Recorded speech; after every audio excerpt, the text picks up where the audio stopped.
Hello everyone, welcome back to the channel. It's Joe once again from the Joe Lifestyle.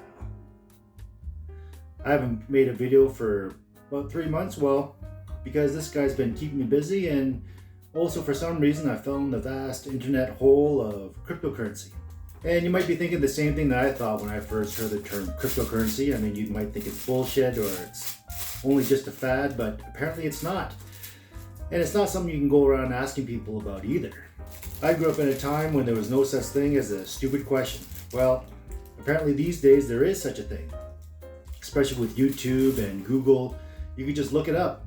When you research cryptocurrency, you really can't help but find out about money in general. And money was something that I was never taught about in school. There's fiat currency, which is government money, the money that we all know and love, like the Canadian dollar or the USD or the euro.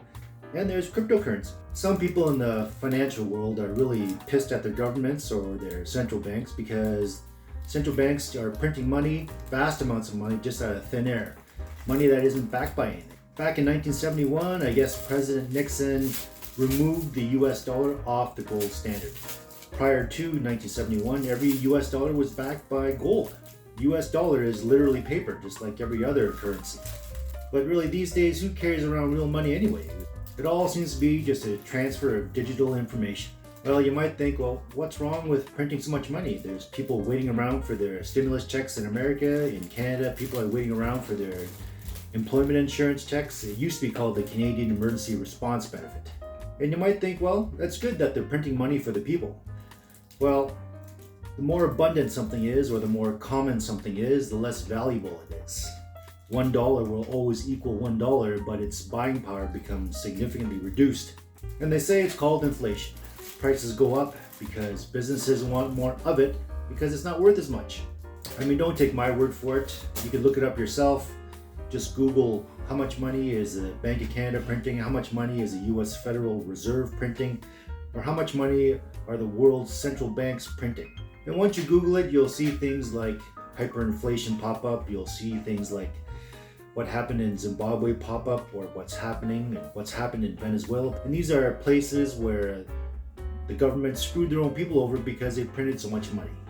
There's money littering the ground because it's just not worth picking up. They say the US Federal Reserve is in the process of printing trillions. There's reports saying that 40% of all circulating USD was printed just this past year. That's a lot. And I'm Canadian, you're probably wondering why I'm talking about American money, but people say, what's the Canadian dollar worth? And we say it's worth 70 cents or 80 cents American. It's just what we say. And so people in the financial world are saying that if the US dollar collapses, the whole entire world's financial system could collapse because just about every world's currency is pegged to the US dollar in some way. There are those that think, well, there's no way the world and the US will allow the US dollar to collapse. I mean, my question is, how do you go from printing trillions to not printing money at all? Or how do you go from printing trillions to just billions? I've been reading disturbing articles about staff shortages everywhere, especially in COVID-stricken first world countries. And these are places where people, generally speaking, have lost the interest to work. And maybe this is the result of the pandemic, when people have just gotten accustomed to staying at home and collecting a government-issued check. So if they stop printing money for the people and there's a significant percentage of people who are no longer interested in working, then what's going to happen? And by the way, remember those giant government bailouts back in 2009, 2010? Apparently that was all money printing. And the conspiracy theorists are coming out and they say things like, well, this pandemic was orchestrated so that the general population become accustomed to a government-issued check or a universal basic income. A UBI, as they call it. They are insinuating that the more dependent people become on a government-issued check, the more controllable people become. Fascinating stuff, really. I mean, look it up yourself. Don't take my word for it. Maybe it's true. I don't know. And of course, the mere mention of a universal basic income annoys taxpayers because taxpayers feel that it's their tax dollars that will fork the bill for this universal basic income. Personally, I feel that's not feasible. I don't think there's enough tax dollars going around to pay for a UBI of any sort. And really, the only way that a UBI could be supported would be if the central banks continue to print excessive amounts of money. So, what's wrong with a universal basic income? Everyone would get money, there'd be less poverty, people would have money to buy things. And that sounds great. But printing all this money would have the exact opposite effect according to many.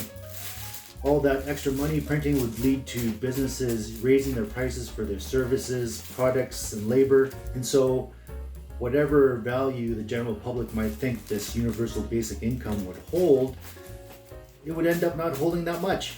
They also say that by printing all this money, the central banks and the governments are stealing from the people. Whatever money you think you might be making, or whatever money you think you might have saved up for retirement, won't be worth that much either.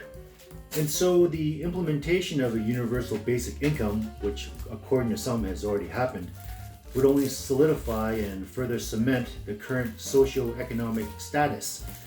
The rich would get richer and the powerful would stay powerful, and everyone else, not so much.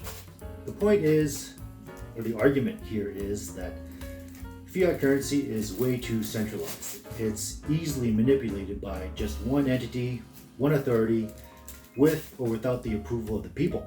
And then there's cryptocurrency, which apparently you can't manipulate because it's encrypted and it's decentralized all around the world on a blockchain that checks itself on a regular basis. And there's no central authority, government, or corporation that will mess with it, so cryptocurrency holds its value, they say. I don't know that much about money, but the more I learn about it, the less I seem to know. It's that classic paradox. The more you learn, the less you know. All I know is that you need money to pay for stuff. Stuff like this guy. The more he grows, the more money he eats and poops. You see that little buddy? That's what we call a segue. So let's update people on the goings-on of your life. Show videos of when you were just a few months younger. And remember to smash the like and subscribe. There's more to come. He's burped. Sometimes you get stuck in a situation and you gotta do what you gotta do. I'm sorry, but mommy's away and daddy has to poop.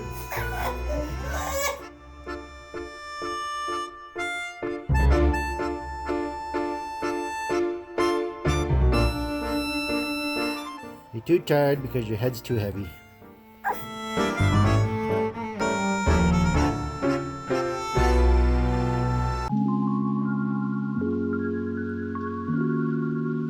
You know, these babies have some pretty well-defined features. We don't need to see your chubby cheeks, but I mean, check out his ears. They're very well-defined ears. Ooh. Ooh. Did you do something? Oh yeah, you did do something. Look at that. You think it's funny? That diaper wasn't big enough. Oh, poo-poos? You poo-poos? Yeah, poo-poos.